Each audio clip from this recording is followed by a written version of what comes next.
Trump Netanyahu বৈঠক, গাজায় যুদ্ধবিরতির বিষয়ে আশাবাদী যুক্তরাষ্ট্র। এই সপ্তাহেই গাজায় একটি যুদ্ধবিরতি হতে পারে, এমনটাই আশা প্রকাশ করেছে যুক্তরাষ্ট্র। এই ইস্যুতে মার্কিন প্রেসিডেন্ট ডোনাল্ড ট্রাম্প আবারও বৈঠক করেছেন ইসরায়েলের প্রধানমন্ত্রী বেনইয়ামিন নেতানিয়াহুর সঙ্গে। তবে যুদ্ধবিরতির আলোচনা চললেও গাজায় ইসরায়েলি আগ্রাসন থেমে নেই। মঙ্গলবার গাজার আল মাওয়াসি শরণার্থী শিবিরে ইসরায়েলি সেনাবাহিনীর হামলায় বেশ কয়েকজন নিহত হয়েছেন।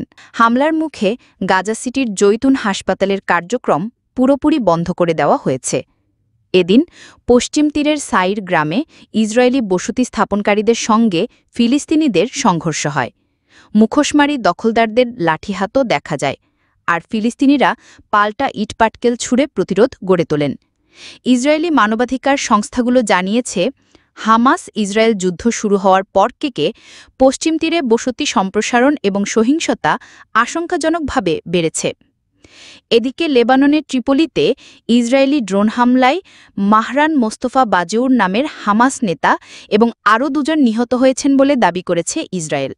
তারা একটি ভিডিও প্রকাশ করে দাবি করে, বাজেউর ছিলেন লেবাননে হামাসের অস্ত্র সরবরাহ নেটওয়ার্কের প্রধান এবং ইসরায়েলে রকেট হামলার পরিকল্পনার সঙ্গে যুক্ত ছিলেন।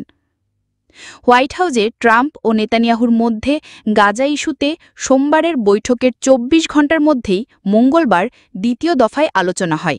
ট্রাম্প বলেন, আমি এবং নেতানিয়াহু উভয়ই গাজার সমস্যার সমাধান চাই। আমি আশাবাদী সপ্তাহের শেষে হয়তো একটি ৬০ দিনের যুদ্ধবিরতি এবং কিছু জিম্মি মুক্তির চুক্তি স্বাক্ষরিত হবে। বৈঠকের আগে ট্রাম্প সাংবাদিকদের বলেন, নেতানিয়াহুর সঙ্গে আজকের আলোচনার একমাত্র বিষয়ই হবে গাজা। অন্যদিকে নেতানিয়াহু জানান, গাজায় এখনও অনেক কাজ বাকি। জিম্মিদের মুক্তি এবং হামাসকে সম্পূর্ণভাবে ধ্বংস করাই আমাদের লক্ষ্য। তিনি বলেন, প্রেসিডেন্ট ট্রাম্প এবং আমি শক্তির মাধ্যমে শান্তি তত্ত্বে বিশ্বাস করি। আগে শক্তি, তারপর শান্তি। এদিকে লন্ডনে অবস্থানরত ফরাসি প্রেসিডেন্ট ইমানুয়েল ম্যাক্রন জানিয়েছেন, গাজা যুদ্ধ বন্ধ করতে হলে শুধু যুদ্ধবিরতি নয়, বরং ফিলিস্তিনকে একটি স্বীকৃত স্বাধীন রাষ্ট্র হিসেবে গ্রহণ করাই একমাত্র টেকসই সমাধান। আল জাজিরার প্রতিবেদনে বলা হয়েছে, নেতানিয়াহুর সঙ্গে ট্রাম্পের আলোচনার বিষয় খুব কম তথ্যই প্রকাশিত হয়েছে। ফলে আসলে কি আলোচনা হয়েছে সেটা নিশ্চিতভাবে বলা কঠিন হয়ে পড়েছে।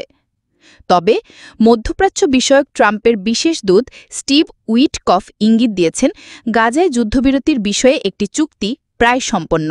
ওয়াশিংটন আশাবাদী এই সপ্তাহের শেষের দিকে একটি যুদ্ধবিরতি চূড়ান্ত হতে পারে।